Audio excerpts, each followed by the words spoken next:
Welcome back to another episode of the Bourbon Lens. This is Jake. Scott is busy, and so it is one-on-one conversations today, and we are excited about this because we are talking to a brand that is part of the fastest growing movement in the spirits industry, and that's Irish whiskey. And so today, joining us is Gerard Garland with Method in Madness, the head whiskey ambassador there, and he is going to be talking to us about this brand as they relaunch here in the United States, and they are part of a larger distillery, but today we're focused on Method in Madness. So Gerard, thank you for joining the Bourbon Lens today.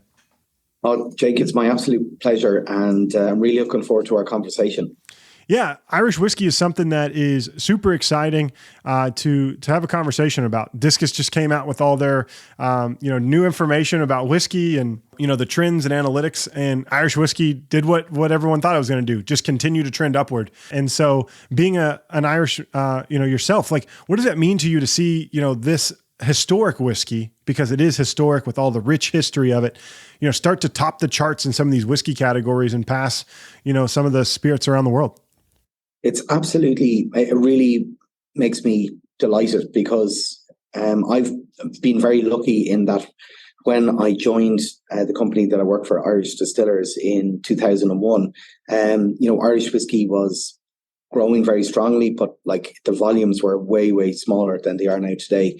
And it's been amazing every year to watch it grow and more entrants come into the category and add, richness and variety. And there's distilleries literally in nearly every county in Ireland now. I believe latest numbers are 48 distilleries operating on the island of Ireland. And when I started in the company that I work for, there was 3 distilleries on the island of Ireland. So it's amazing to see that growth in the last just over 2 decades, and I'd love to say it's all down to me, but it isn't. It's down to people like yourself, Jake, who go into a liquor store or go into a bar and say to the barman, I want to try something new. What are you drinking? Can you show me? And they're being directed to Irish whiskey, or friends of yours, maybe Scott, might say to you, Jake, I tried this whiskey. Why don't you try it? So it's grown organically and, through good distribution, through, drinks are about fashion, right? Yeah. So Irish whiskey's hot right now and has continued to be for over decades, and it continues to grow. I think the numbers last year in the US were 14% growth with Irish whiskey, and the number 4 whiskey in the US is an Irish whiskey.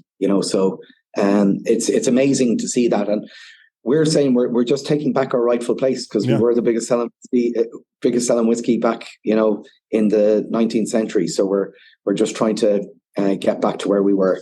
And we're doing it. It's really successful at the moment. Yeah, no, I think it's super interesting because a lot of people just don't know, especially here in the States, they don't appreciate Irish whiskey because they only think of Jameson, and that's not a bad brand, but like that's what they think of. That's what my son's name's Jameson. And people may think of those iconic brands, but they don't think about the distribution and the change of Irish whiskey over the last several years, really, because like you mentioned, you go from 3 or 4 distilleries to 40, almost 50 distilleries. Like that changes, the way you think about the delivery of whiskey, because you're going to want to differentiate. So this is just a really random question to get us going to get to know you a little bit. Outside of what you do and the whiskeys, like what are some of the styles of Irish whiskey that you care for that are maybe not on the main path right now? So it would be a good point to probably say to you, what is Irish whiskey? Yeah, that's a great point. Irish whiskey is made from a cereal, distilled, and then aged in barrels such as oak, wooden barrels such as oak, for a minimum of 3 years, and then bottled at no less than 40%. So it has to be distilled on the island of Ireland.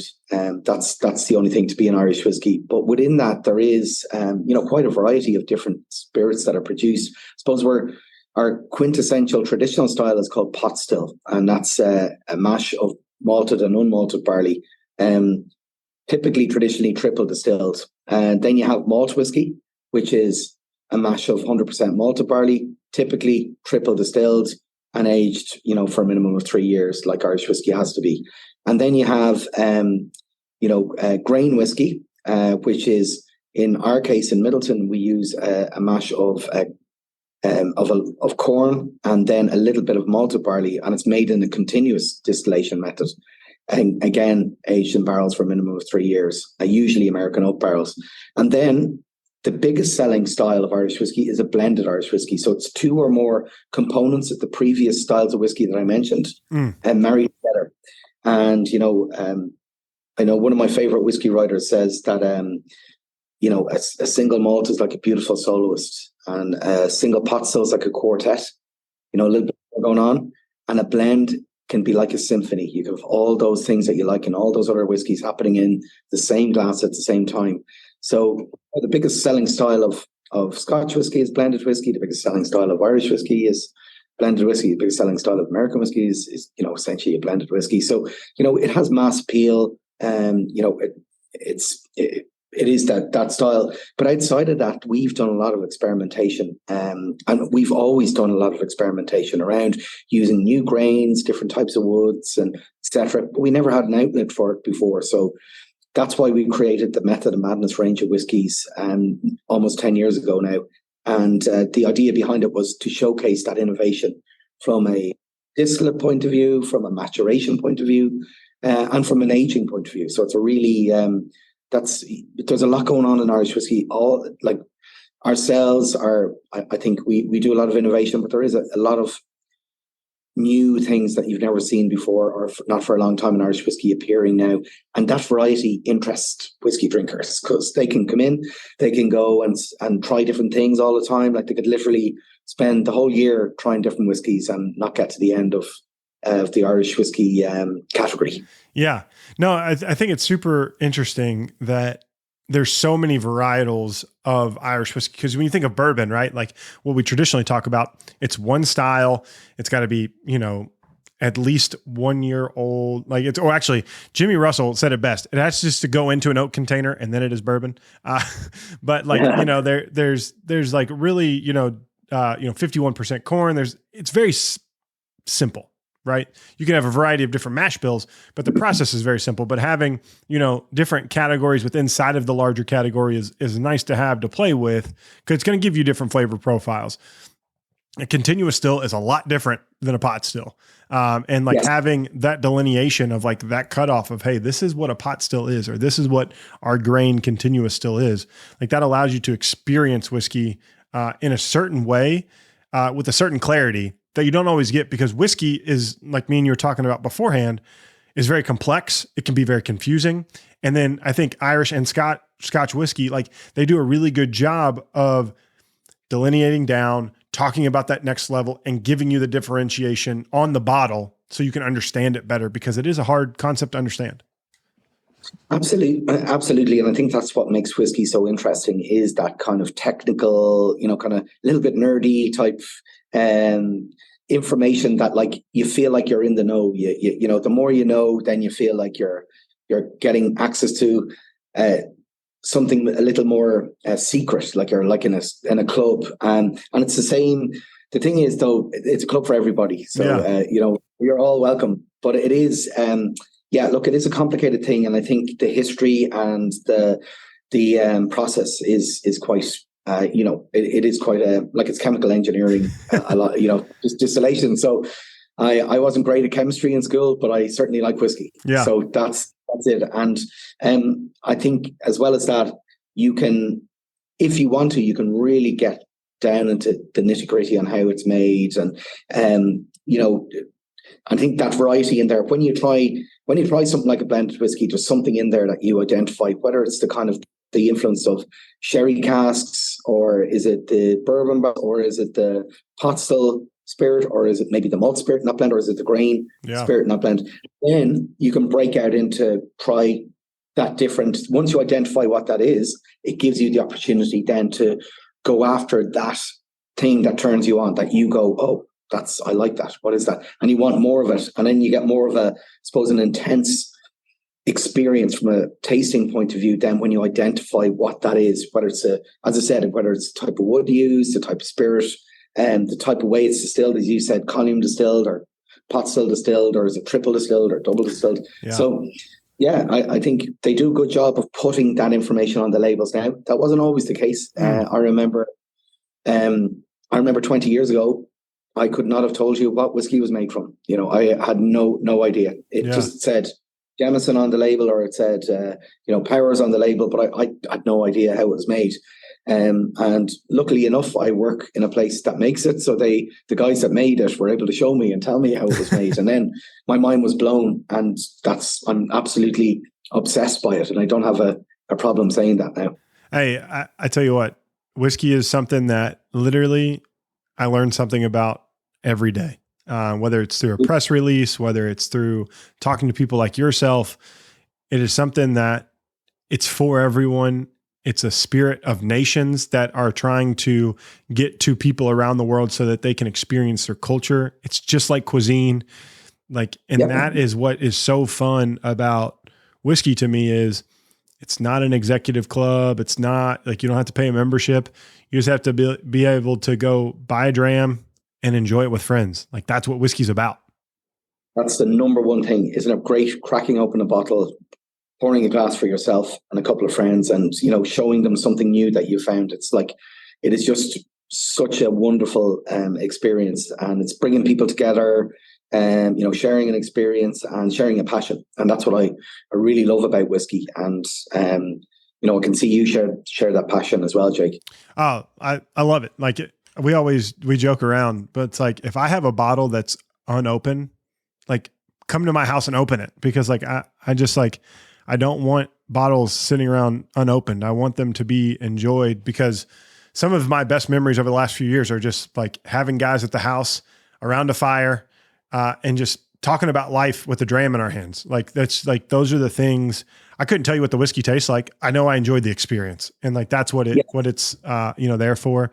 And so, speaking of having a dram in our hands, we have an awesome lineup here of Method and Madness. So can you just talk to me a little bit about the brand itself? Because it sits within a giant conglomerate with really well-known brands. Like how, and I know you mentioned about like the experimentation, but why this brand exists? Like, why does this brand exist? So this brand exists because the whiskeys that we are going to try today are or would not fit within, say, the Jameson family or the Redbreast family or the Powers family or the Midleton family or all the other whiskies that we make, Napogue, etc. And the idea behind them is to showcase that innovation I talked about. So they're all essentially quite small runs of whiskey. The first whiskey that we're going to try was distilled in the Micro-Distillery in Midleton, which, if I'm not mistaken, is the 5th largest distillery in Ireland, but it's a micro-distillery compared to our main distillery, which is quite, which makes those most loved whiskies like Redbreast and Jameson and all those guys. But the stills the wash still is 2,500 litres, and the intermediate or faint still is 1,500 litres, and the spirit still is 1,500 litres as well. So, compared to a total capacity of about 78,000 litres. Now, that's not an operating capacity. That's just the total volume of the stills in the main plant. You can see they're much smaller. Hand operated distillery with a female-led distilling team that basically, learned how to play this instrument, and by listening to it, taste, sound, smell, levers, valves. That's how it's operated. No computers, hand cuts. It's a pencil and paper and drawing a graph. That's how they do it. So the whiskey that you have in your glass is 100% distilled from Wexford rye, so County Wexford rye, just outside Enniscorthy, and from malted barley from about an 80-mile radius of our distillery in Midleton in the south of Ireland, which is about 10 miles from Cork City towards Rosslare, in County Wexford. So it is all local, as I said, it's like handmade in the real sense. So it's literally, as I said, turn the levers. They literally fill the barrels in the distillery. They only have a capacity of about 6 barrels a week. So it's not a huge volume distillery. So this is some of the whiskey you have in your glass is called Method and Madness Rye and Malt. And it's some of the first whiskey distilled there, back by Karen Cotter, our original apprentice distiller, who got promoted since then and now works in the main distillery. Catherine and Eva work there now. But the brand itself, the idea is it comes from Shakespeare, the name, in my madness, there be method. So it's like, the method is 244 years of distilling tradition and knowledge that's passed on down from the master to the apprentice. And then the madness is new ideas, trying new things that have never been done in Irish whiskey before or haven't been done in a very long time. And we look to our inventory. We look to our archives. Our Carol Quinn, our archivist, she basically found a notebook from the mid-19th century from John Jameson III, and literally some rye grains fell out, and she found a mash bill in there for a rye heavy whiskey, and that's what we tried to replicate in the Micro-Distillery. So we look to the past for our innovation, because it worked before, it's probably going to work now. So let's give it a go. So let's have a little nose of the whiskey. Yeah. It's a US exclusive as well. So this triple distilled rye and malt is only available in the US. Okay. There was a double distilled version available in Ireland, but it's night and day. The double distilled version, I don't think has the same. If we nose it, you'll get what I mean. It's quite serial forward. It's this star anise type character that you get from it, and also, when you're making an old fashioned, you get sometimes they might flame the orange a little bit. It's got that kind of nose to it as well. Yeah, there's like a lemony pill to it, like that oil. It's like the lemon oil or the orange oil. Like that's exactly what I've been getting. Absolutely, and then. Sure, let's have a little taste. So as we say in Ireland, sláinte, which means to your health. Yeah. The rye is given a nice little bit of spice in the front of the palate, but it's not overwhelming. It's quite soft.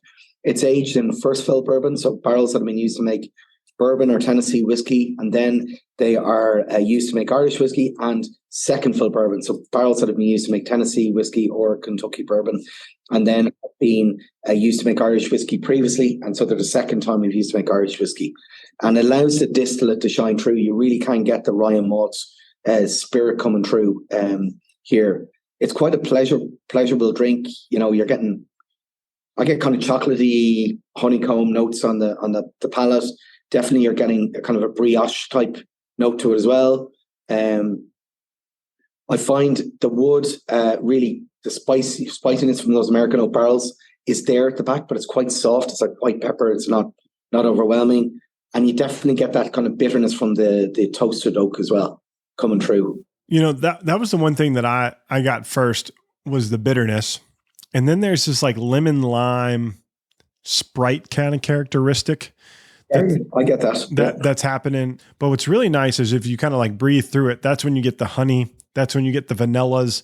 And that bitterness, I get that. That's where I get that like dark chocolate, like on the very end that kind of lingers through. But it's so fresh. Like what I love about these types of double distilled, pot still funky things is you get the freshness of it because it has all of the oils and the esters that are still in there. And like you can tell that this has, to nerd out a little bit, it's got a little bit of heads cuts. It's got a little bit of tails with a majority of hearts, but like there are some congeners in there that give it really good flavor profiles on both ends. And so that's what's nice about having those handmade cuts is you're going to get, where they think that first run should be.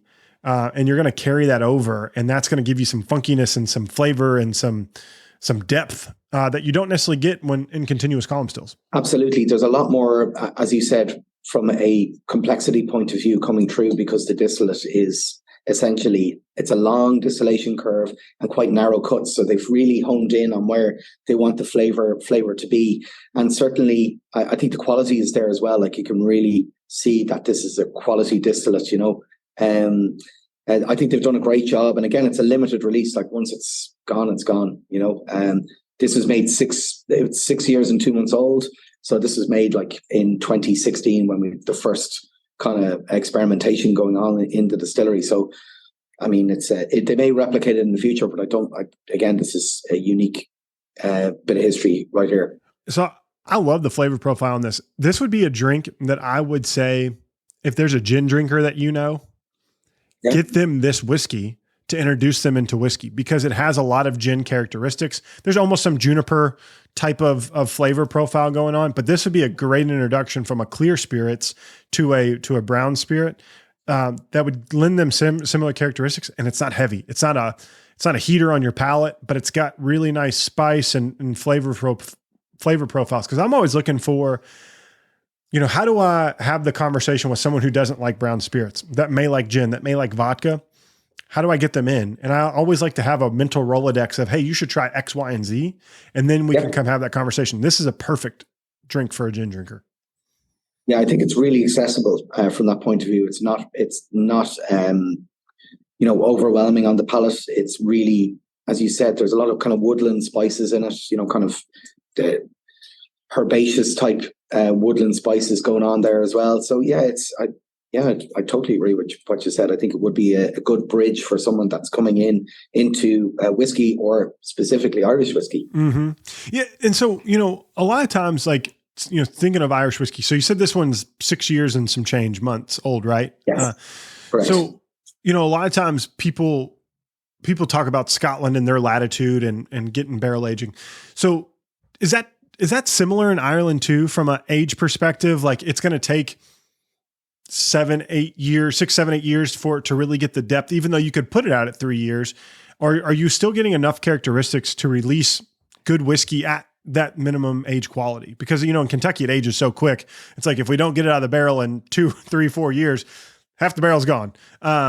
And it's off to Ireland or Scotland for, reuse 10 times over. So, what's that like for Ireland?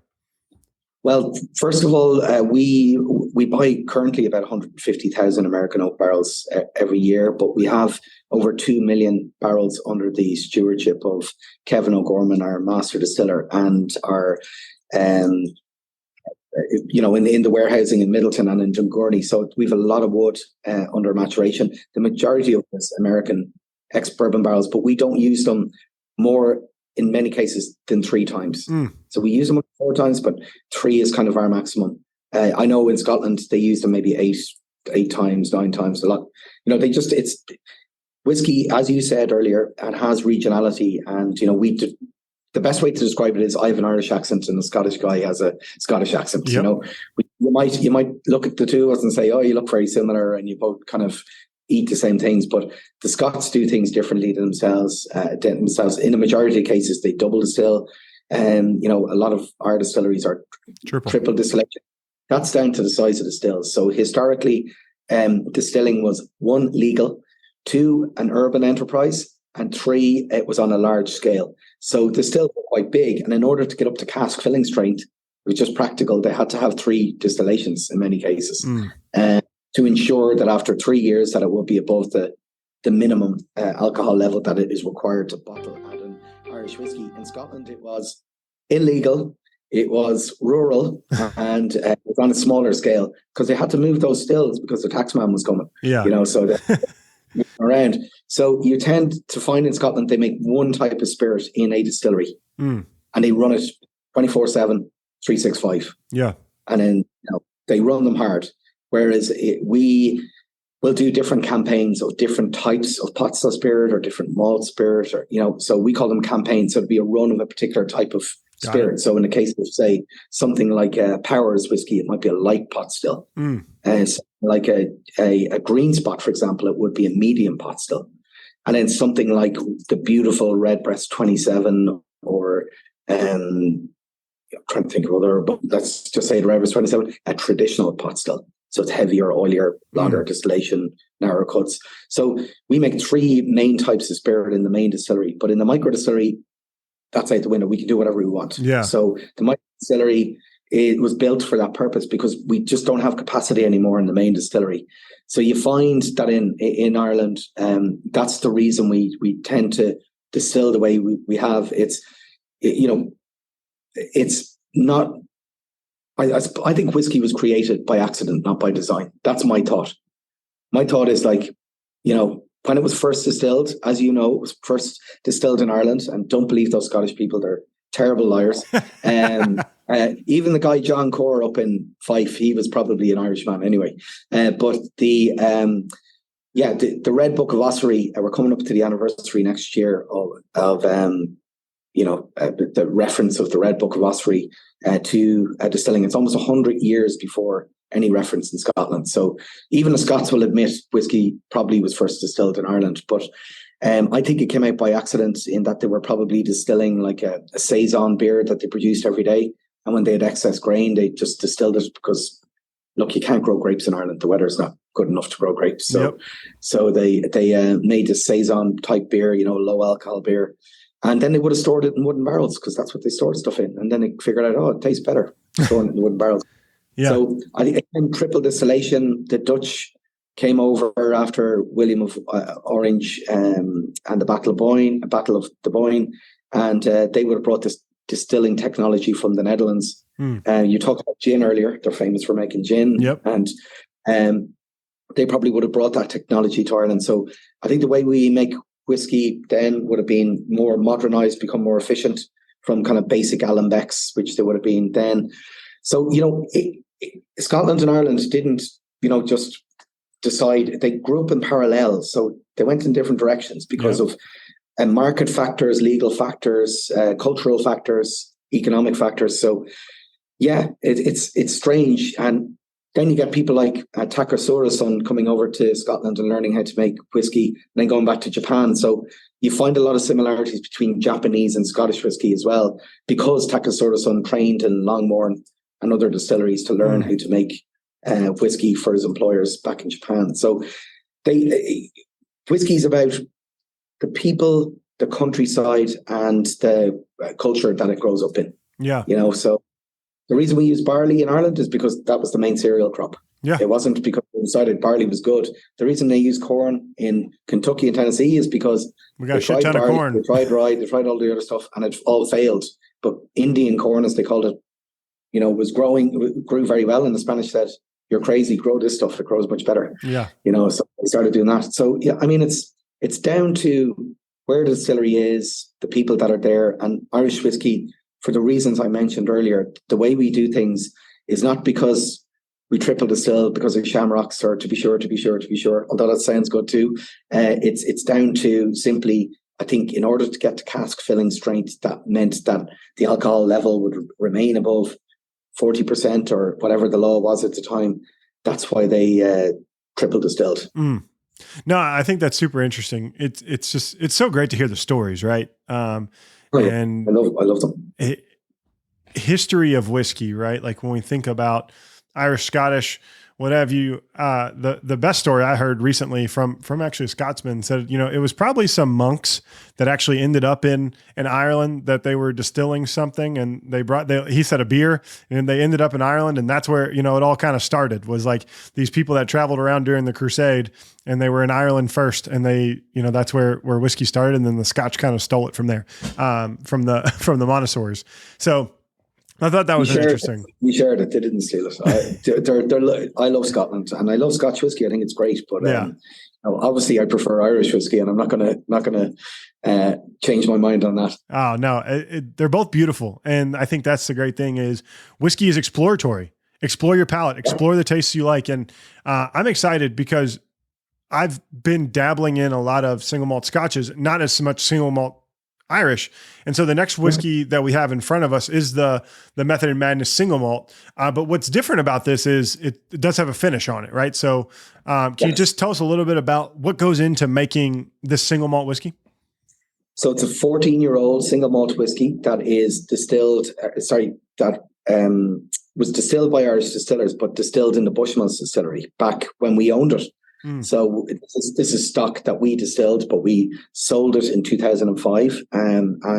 But this whiskey is from that time, and it is then aged for 14 years in a second fill bourbon barrel. So you get all those wonderful green orchards, stewed cooking apple type notes with a little bit of, I'd say, a little sprinkling of when you go to a well-known coffee shop and you go to dust some cinnamon on your coffee, it's like when you smell that, it's hidden in the background.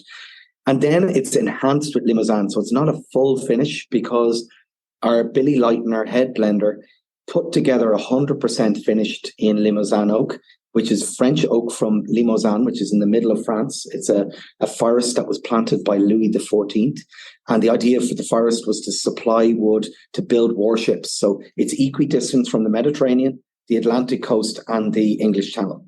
So the idea was they could get the wood to where they needed to build the warships to probably fight the English, more than likely. I'd say that was. So so the Limousin is used in cognac to wake up what they call sleeping cognacs. So old cognacs that maybe have lost a little bit of fruit, they use this to delicately heighten the sweet notes. And hopefully you get those on the nose, Jake. Do you the kind of heightened sense of sweetness? But as I said in the background, that stewed cooking apple, a little bit of cinnamon, it's really beautiful on the nose, I think. The green apple, cinnamon, like all in on those. There's like a wafer type note, like vanilla wafer, kind of thing. But what I love about French oak, and French oak's not for everyone. I 1000% understand that. The fragrance of the oak, right? It is just a bouquet of natural, earthy flavors that highlight, like putting a whiskey, whatever whiskey it is, it's like fresh cut flowers, and that the bouquet is just always enhanced. And so it's like, it takes those subtle green apple notes and I think just wakes them up like right in the back of your oral factories. And it's like, hey, I'm here. You walked into an orchard. It may have rained. And grandma's cooking a green apple pie, and you're getting that like dust of cinnamon sugar kind of happening. Like that's what I feel like if I were to put myself in a place and time, that's the story my nose is telling me. You know what? I'm just looking at the back of the bottle here, and you've just basically called out the tasting notes. Like, that's pretty impressive. I'm very impressed. I totally agree with you. It is really like it's like an apple pie with ice cream and a vanilla wafer on top of it. Yeah, it's just really, really. It's a great example of a well put together single malt whiskey, and it's at the price point. I think it's great value for a nearly 15-year-old whiskey as well. And what's the price point on this one? The price point, I believe, is about $95. Oh, that's. I think so. That's spot on. I'll double check that with you, Jake. I'm not 100% sure. It's in Ireland. It's €89. Yeah, so I think the euro to Americans like $1.05, $1.06. So it's not too far off.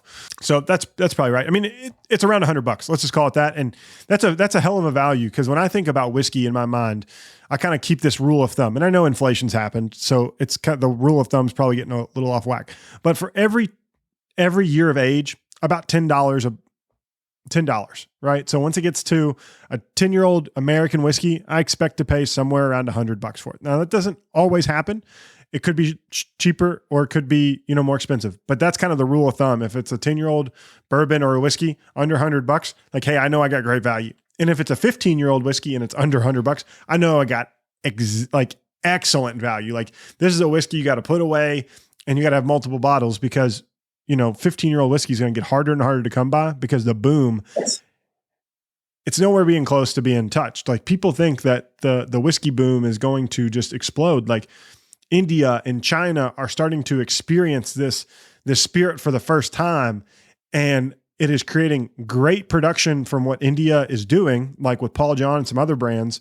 But it's also saying, hey, we need to explore the world of whiskey. We need to get our hands on this stuff. And I think that's what's exciting. So 15-year-old whiskey, if you can get it at that price, hoard some of it, because you might not be able to find it anymore. That's it. And we're very lucky. Like, unfortunate for our Japanese colleagues, again, they make amazing whiskey in Japan. They stopped producing a lot of producers stopped producing in the 80s and 90s. So they didn't build up stock then to take advantage of the growth, particularly in California, of Japanese whiskey. And just hoovered up all the aged stock, and it's gone. And the prices are crazy for it now as well. And we were very lucky in that our predecessors, Barry Crockett, our master distiller emeritus, and his father, Max Crockett, they were continued to make pot still whiskey, to continue to make, whiskey when there was no market for it, with a belief that there was going to be a market for it in the future. And if that didn't happen, I probably wouldn't be talking to you today, Jake. I'll be honest with you, because we just wouldn't have anything to talk about, because there probably would be only one brand out there, and there wouldn't be the variety that we have in front of us. And, it really is amazing that people had such belief that they believed whiskey consumption was cyclical. They believed it was cyclical. So it meant that, it's going to come back around again. And that's essentially that foresight and belief in what they were producing is why we're here today.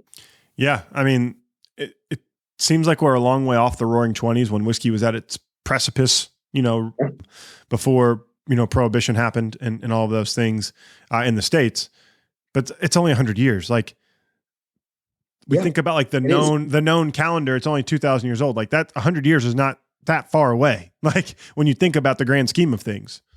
No, and the growth that has been consistent every year for like well over nearly 3 decades now, double digits. And, this, as you said, this belief that it's going to come to a halt and it's not going to continue growing, I really cannot see any reason why it won't continue to grow. Like, as you said, markets like India are just, with Irish whiskey it's exploding at the moment. It's really, really going great guns, like growing at a great rate. Yeah. And I think, as the tariffs and stuff get listed, and I know that this is not to be political, but it just happens. Like there's things that happen that like slowed the movement of world whiskey. And since a lot of those things have been lifted, it's been easier to transport whiskey around the world. And make it more accessible to other countries or to Europe, right? Bourbon going one way and Irish and Scottish coming back to America. It's free flowing now. It's better for the consumer to have the choice at their fingertips. It is, and not to get political, but the current administration and the previous administration, were great supporters of Irish whiskey from the point of view of realizing the benefits culturally of how we, the ebb and flow of people as well as goods between Ireland and the United States. Like they really, when there was tariffs going up, they weren't going on Irish whiskey. And there was a reason for that. It was because of the great relationship that the US and Ireland have. And also, it's about people, like the US is our biggest market. It was in the past, is now, and always will be. Yeah. Amen. Yeah. It's the most important market. Half of everything we make goes to the US. Wow. In states like California, Texas, Nevada. Obviously like outside of the traditional, if you want to call it, basis of where Irish Americans first settled, like the likes of Illinois or New England, this tri-state area here, it's really growing. I think the EU is like the biggest trading partner with every state in the union bar one. So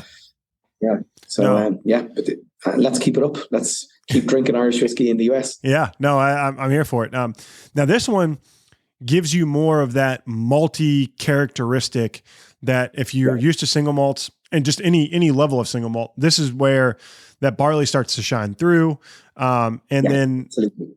the vanillins and the typical single malt notes start to show up. Yeah. And familiar characteristics, when you know that, you're like, that's a single malt. I know what I'm drinking. And that's it. And what I love about this one, what I love about Irish whiskey and the ones that I've had, I'm not an expert, but the finish, right? So in Kentucky, we call it the Kentucky hug, right? When you drink your whiskey, you feel it down in your esophagus.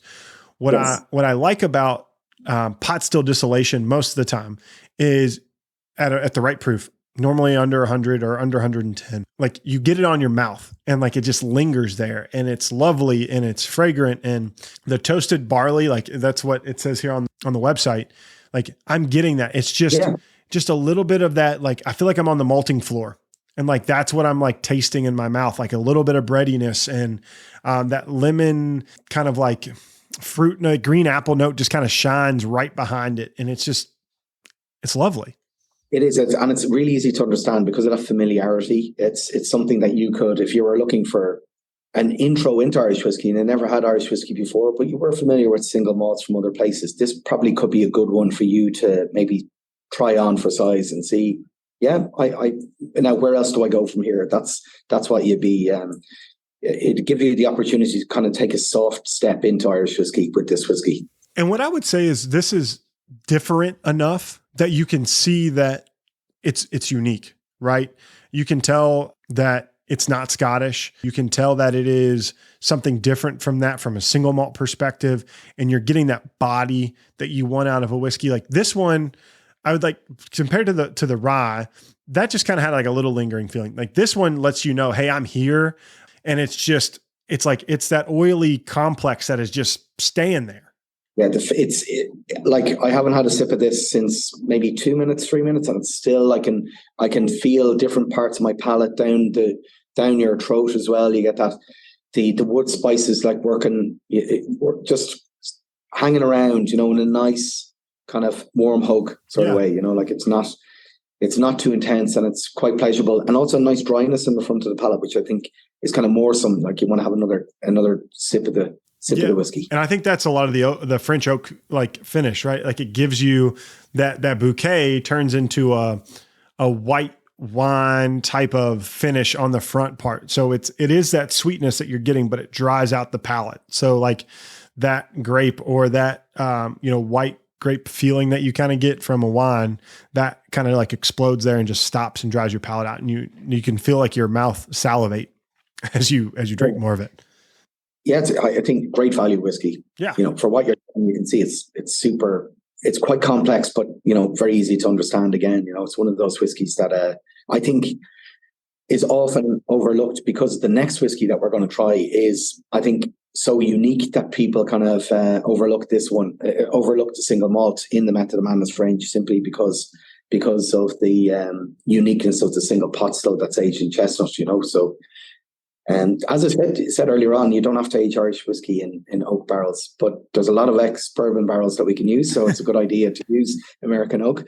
But, we use, all different, European oak, etc. But in the past, barrel wine would have been transported to Ireland in barrels made from chestnut. So it's a tree native to kind of Syria, that general area. That the Romans would have brought across Europe, and they would have used it for plates and eating vessels and drinking vessels. So that's the kind of stuff they used to use chestnut for. Very safe for human consumption, the French chestnut, as it's called. But it is not the same as a horse chestnut that you get in Ireland and Britain. So I'm warning anybody not to eat horse chestnut and not to make anything out of it, because it's not good for human consumption. But this is a different type of chestnut. This is if you're in a European Christmas market, you'll see people toasting chestnuts on an open fire. I mean, it's one of everyone's favorite Christmas carols, right? Yeah, absolutely. Yeah. So this is the type of wood, but it's from the mid-Pyrenees in the south of France. Okay. So it's a mountain between Spain and France, and that's where it's grown, and it's all, sustainable and certified, and it's made in the same cooperage, Segon Moreau in Cognac, as the Limousin barrels that you had in the French Limousin oak. Yeah. So yes, it's the same cooperage that we bought a lot of experimental barrels from, because they have the technical know-how how to work with all of these different woods. Yeah. Well, Segon Moreau barrels, we have a distillery just about 20 minutes from here, from my house, in southern Indiana, and they will use Segon Moreau. It's an expensive habit of theirs to have them, but it is a lovely wood, even in a first fill, bourbon or rye. It's gorgeous. So, I think the word single trips up people too, especially in single pot still. So can you talk about like what the term, because I feel like people read it all as one, but it's really should be like single comma pot still, because it's like a different type. So can you just talk a little bit about what that single word means? So very specifically, single only means that it is the produce of one distillery. That's all it means. Doesn't mean single grain, single barrel, single anything. So when you see the word single prior to a style of whiskey, single grain, single malt, single pot still, it means it is the production of one single distillery. That's all it means. Yeah. So it was distilled, it was brewed and distilled by one distillery. Yeah. So that's all it is. So in the practice in Scotland, because they had lots of different distilleries producing whiskey, people like Mr. Chivis and Mr. Walker, they had grocery stores, and they used to buy all the different, whiskies from the different distilleries and mix them together and make their own whiskey. But in Ireland, the practice is to produce, like all our whiskies are single distillery, and the practice for us is in Ireland is most distilleries want to showcase what they make themselves. So yeah, we do obviously help supply some long-term contracts where we're fulfilling with other whiskey brands, but the majority of our whiskey we need. We're no longer taking on bulk supply contracts anymore because we need all of this whiskey for the growth of Irish whiskey, which is great news. Single, that's all it means. The following next word, as you said, pot still or malt or grain or blend. Well, no one really uses single blend, to be perfectly honest, but they all refer to the style of whiskey. Yeah. So in the case of pot still, like single malt is made in a pot still as well. So like, why is this not single? Why is this called after the apparatus that's used to make it? Well, the style, as I mentioned to you before, that Scotland is synonymous, with, which is single malt, was, distilling was mainly agricultural and rural. So they named it after the agricultural product. Whereas in Ireland, it was, as I said, urban and on a bigger scale. And we named it after the industrial apparatus to make the whiskey. So that's why we call it single pot still, because it's defined by a mash of malted and unmalted barley. Currently, that is going through a review. So hopefully that will change. But currently, it's a minimum of 30% malted, 30% unmalted, and up to 5% other grains. But currently, that will change. I think it'll become much broader on what you can use. I think the proportion of other grains will be allowed in pot still will be much greater in the future, in my opinion, which is a good thing because it adds more variety to the category. So we currently use a mash bill of like 60% unmalted, 40% malted, something along those lines. And as I mentioned to you, we make 3 different styles of pot still in the main plant. But this essentially is a 6-year-old pot still whiskey with a almost 1 year finish in chestnut. Not quite, about 8.5 months, I think. This is wild. This is a wild whiskey. Unique. In a good way. Like, yeah. All of these whiskeys are non-chill filtered and natural color. And the color in this is so different. It is so different. Like that chestnut gives it like almost a golden hue. First of all, you swirl it around your glass. I know that means nothing, but the legs on this thing you can tell it's oily. It's going to have a good mouthfeel to it. I know it means more for wine, but like you can tell the way it's coating the glass. Like this is going to be a whiskey that just coats your palate. But that's the unmalted barley manifesting itself. It gives that wonderful creamy mouthfeel in the middle of your palate, and also that peppery spiciness you get on the tip of your tongue. Both of those characteristics come from the unmalted barley used in a mash bill. Did you ever hear the story about why we use unmalted barley in our mash bills? I have not. So this would be a great story as I continue to try to pick out the flavors of this because it is wild. Yeah. So pot still whiskey in Ireland, basically there was a series of malt taxes in the 18th century to pay for wars like, the wars, the wars in the colonies in America, the wars in the peninsula of Spain, all these different wars. So the crown was stuck for money. So lots of crazy taxes were introduced in Ireland, like a hat tax. If you wanted to wear a hat, you had to pay a tax. Or as I like to do, walking around Dublin, if I want to bring my sword around Dublin, I had to pay a sword tax. They had a window tax. So like you see windows of the Georgian time. Yeah. You'll see big windows where the owners of the houses lived and where the servants lived in the top of the building. They had tiny windows or no windows at all. So because they had to pay a window tax. So, there was one of those taxes was a tax on malted barley going into breweries and distilleries. So what the clever distillers did was to minimize their tax outlay. They increased the amount of unmalted barley into the mash bill. Wow. And the malt taxes were got rid of when they regularized the tax code with the Excise Act in the early 19th century, and basically there was no longer a requirement with the new alcohol bill as well to use there was no tax on that malted barley anymore. So they got rid of that. So they didn't have to use it anymore.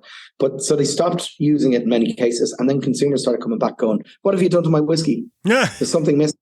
And they were missing that creaminess, the peppery spiciness. And they realized, oh, it was the unmalted barley, and they reintroduced it into the mash bill. So, and that's the God honest truth. I swear to God, I'll go to court and tell you the truth. But it's a great story, and I think it has some truth in it, and that's why we use the unmalted barley today. That's wild, but the whiskey's just as wild as that story. The fact that there was a window tax is absolutely asinine. But I'm looking through the tasting notes here, and I could see the ginger. I'm not necessarily seeing like the red licorice. What I'm getting is nutmeg, clove, sage. Like I'm getting this being a Thanksgiving holiday spice bomb on my nose. On your nose. But yeah, which I really love. But then when you taste it, it doesn't transfer into the palate, bizarrely. It transfers into a brownie. Yeah. It's like a brownie with vanilla dusting of vanilla sugar. Like it's really rich. It's fudgy and it's sweet. Like it's really sweet. Like I expected this to be like meaty or smoky, like from a barbecue-ish type of note, like based upon the nose.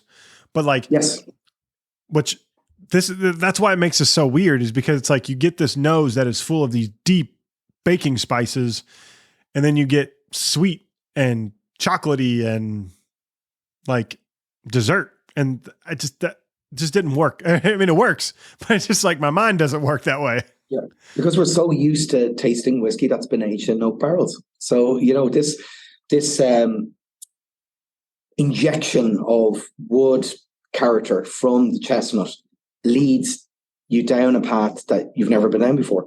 And that's the whole idea of the Method of Madness range, to showcase like stuff that has never been done, hasn't been done in a long time or never been done before.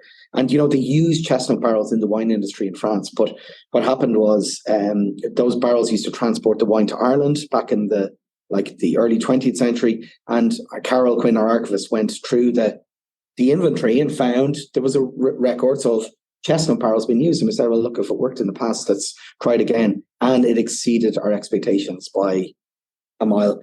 It has a very open structure, so we couldn't leave it in too long because one, it's actually not about the losses by volume. It was the influence of the wood. So it interacted really, really quickly with the wood.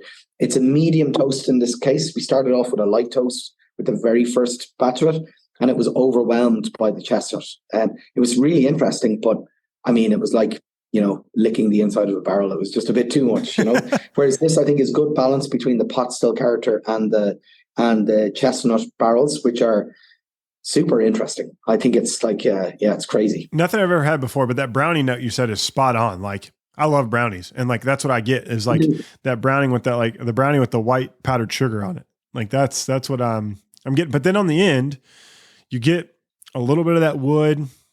Yeah, and then like some stone fruit type notes, like you get a little bit of like apricot kind of like showing up just to finish off with like a little bit of like jammy apricot, like not like a fresh one. Like this is like, it's been jam or a marmalade kind of note. So it's just a weird structure from a nose to palate to finish. Super unique, but it fits the name, right? Like it just fits the name of the brand so beautifully.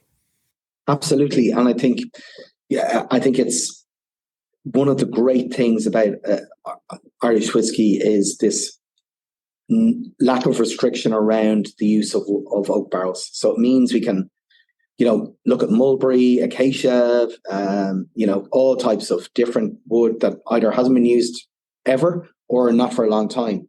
So it's fun. And the easiest way to innovate is at the end of maturation. Yeah. So the obvious way to do it is to finish existing whiskey. But it also means that we have a good volume of this particular whiskey, which we can have the whiskies that were the single malts in Limousin, the pot still in chestnut, and the single grain in the virgin Spanish oak on an ongoing basis. So we have them available, ongoing.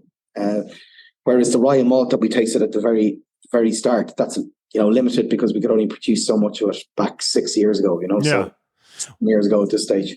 Yeah. And so, I'm just kind of, poking around in between, like to make sure like, hey, I'm covering my bases. We're going through everything and excited to talk about single grain, but the limited editions, like you all have done a lot of experimentation around Japanese Mezzanara, chestnut, cedarwood, oats and malt, which would be super interesting because I think oat is a very underutilized cereal grain from a texture perspective.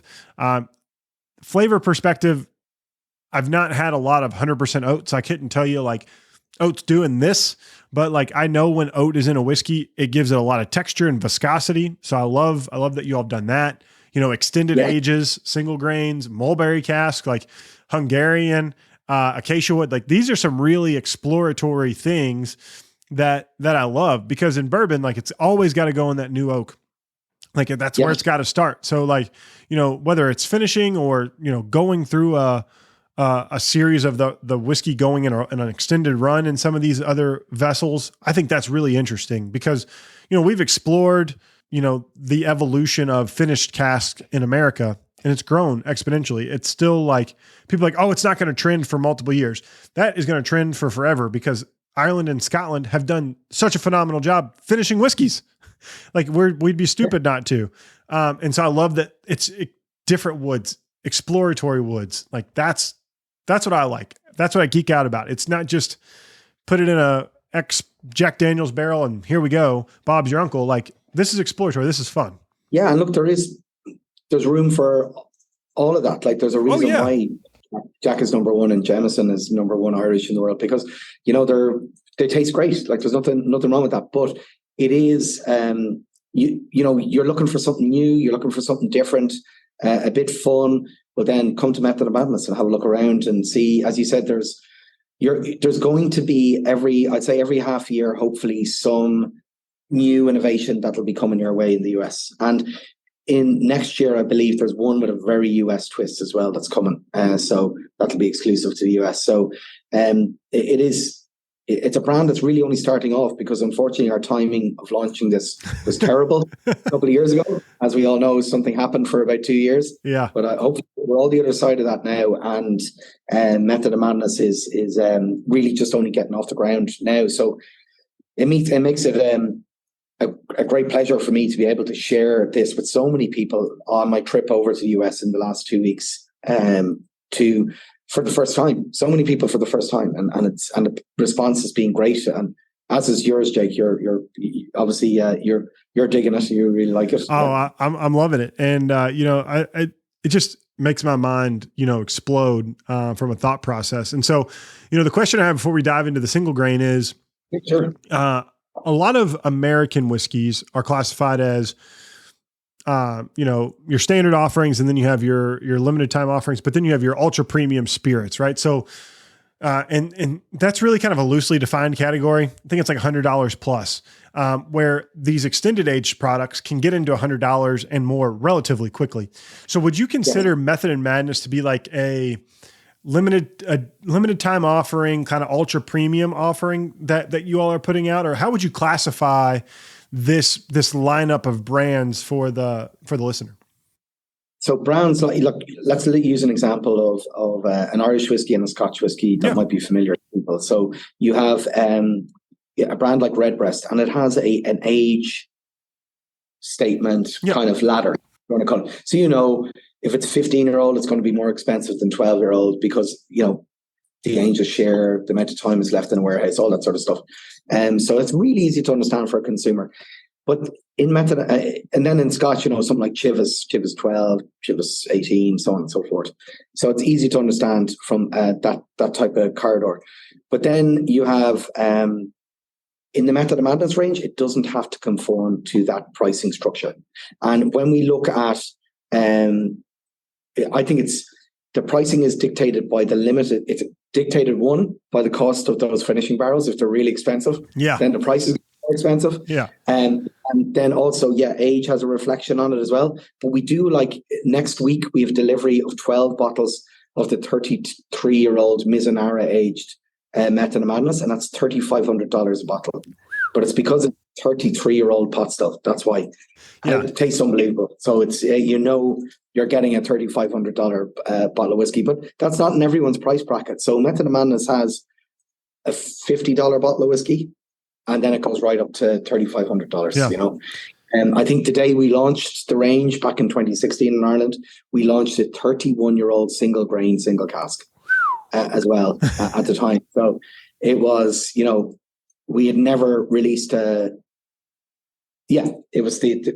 was the oldest single grain ever released in Ireland. And then we had a 28-year-old port age single cask and a 33-year-old Mizunara that were launched at the same time as the curry chestnut and the Sugi cedarwood as well. That's lovely. Yeah. Like that have the experiment, and like people don't know about Mizunara cask. Like me and Gerard could fit in a Mizunara cask ourselves. Like they're huge.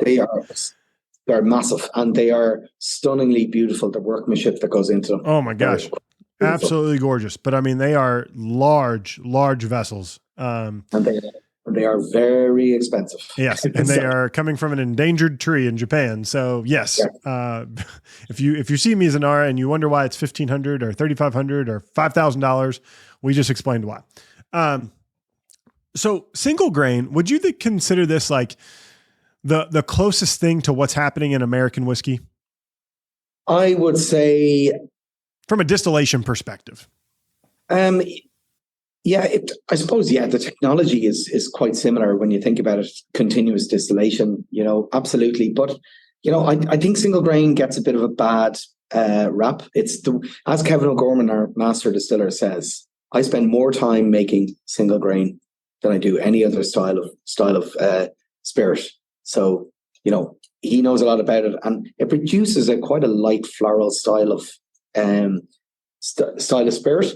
But when it's aged in American oak barrels, you get a beautiful kind of honeyed, what I would call a subtle floral note to the whiskey.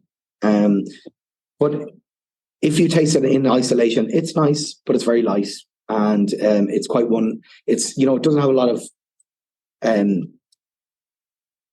there's no, by continuous distillation, you're taking out basically all the impurities, and those impurities are what add flavor to something like a pot still whiskey. So we have desirable impurities that we want to keep in our whiskey. That's the whole idea, adding cuts in the likes of pot still distilled whiskies. But in the case of the grain whiskey, they're all gone. So I think you're getting a true reflection of the spirit and the wood having an impact on each other.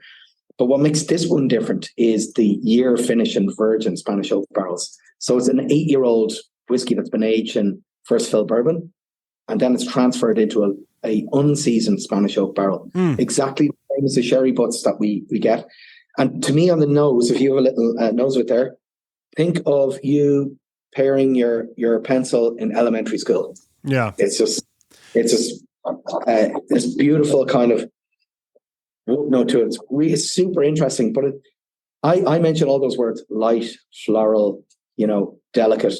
This is far from light, floral, and delicate. The impact from those Spanish oak barrels is massive. Yeah, it adds spiciness to it. It adds like an orange zestiness to it. It adds that, as I said, those you shaving your pencil in elementary school note to it as well. I'll do you one better. I don't know if there's a Home Depot or a Lowe's or whatever that in Ireland. I'm sure there's a utility kind of store.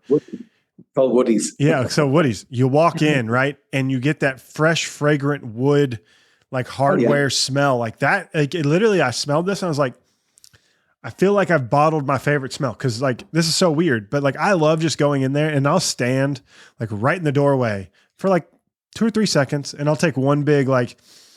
And my wife looks at me weird every time I do it, but I'm like, I love it. Like, I just love the smell of, you get the outdoor lawn and garden, you get the fresh cut lumber that could be wet a little bit. And so that's a really distinct smell. And then you have all the fresh packages with a little bit of mustiness. Like, it just works for me. Like, it is one of those notes that like, I don't necessarily equate everything always to, a food or whatever. It's an experience. And like, this is that experience of walking into a Lowe's or a Home Depot or Woody's and just enjoying like what I'm about to create. Like, this feels like a creation to me in my nose. Oh, wow. That's an absolutely amazing description and very specific. It is super specific. If people see you hanging around outside Home Depot, they know what you're doing. Oh yeah. If I just take this nice single grain, just go hang out in the Home Depot parking lot and just walk in, just be like, and then take a sniff of my Glencairn and be like, that's right, I was spot on. And take a picture of that and send it. And, then Home Depot kicks me off their property for having open alcohol, but we won't do that. Don't do that. Every listener, don't do that. Don't do it. But no, that's exactly what it reminds me of. But as I've taken a sip, my favorite note, and I didn't read it, but I looked up the grapefruit, like that punch of flavor that is citrusy, but a little bit stronger than citrus. It's juicy. Like I love the fact that it balances with this big woody type of nose and then goes into this fresh squeezed type of juice almost on the palate. Yeah, it's incredible that there is such fruit in there, because you expect on the nose that it's just going to be, tannin and vanillin and sugar. That's what, when you nose it, you think, okay, there's a little bit of zestiness there, but when it goes on the palate, there's actually quite a lot of fruit. Yeah.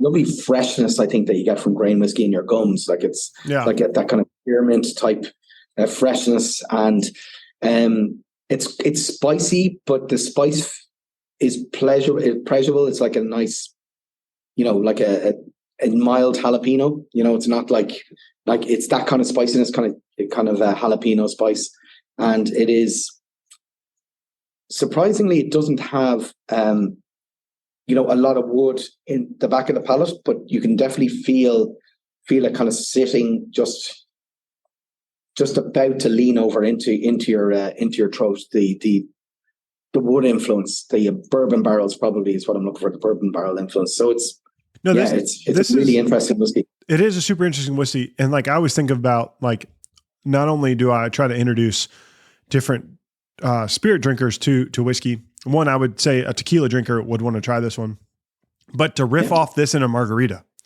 would be really interesting, because that jalapeno, that grapefruit, like kind of note, the way it finishes with that mint type of thing, it'd be really refreshing to replace the tequila with your triple sec or your Grand Marnier and your fresh lime. Like that would be beautiful in a margarita.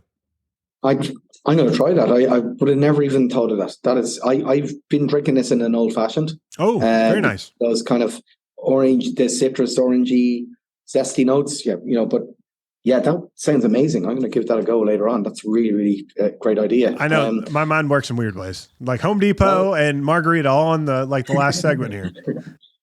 Maybe Home Depot will do a line of margaritas now. I don't know. Yeah, the single grain, like the great thing about these whiskies is as well, you can drink them whatever way you want. Yep. I'd often advise people, though, the first time they're approaching a whiskey, try it neat, straight out of the bottle, straight up, so that if you put it over ice, you could kill some of the flavors and cause dilution as well. And, there's nothing wrong once you figure out, oh yeah, I'd like this with a bit of ice, or, do you want to maybe even have it with a twist, or do I put it in, mix it with a cocktail, or, so just first time you approach it, maybe try it neat, And I always say to people, a good place to try these is go to your local, a good liquor store and ask, do they have anything to try?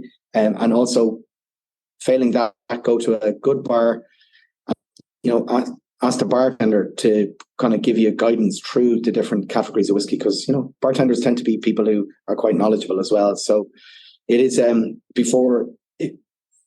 before you dive in and buy a bottle, I think if you're going to dive in and buy one of them, this one's only $49 a bottle. So it's not a lot of money to outlay. No. And I think from us two talking about it, I don't think people would be disappointed if they did try it.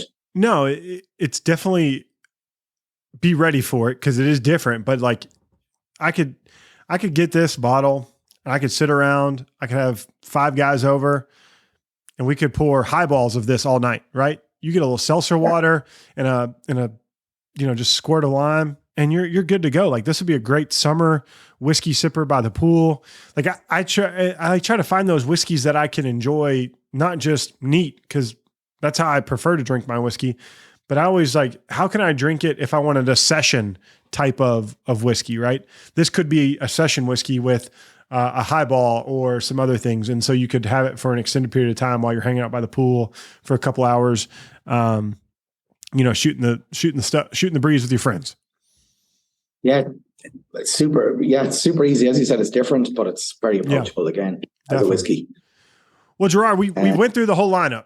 We've done it all so far. Now there's some really cool stuff. You mentioned the Mizunara. That wasn't part of our arrangement, so I'll shoot you a note and you'll let me try that on the back end.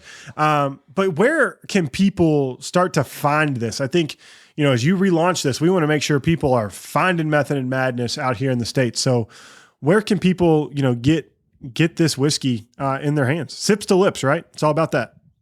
Absolutely. So distribution is, I've been in Jersey and I've been in liquor stores in Jersey. It's there because I've physically seen it. It's online. You'd be looking at Reserve Bar. I don't know if you've heard of the website.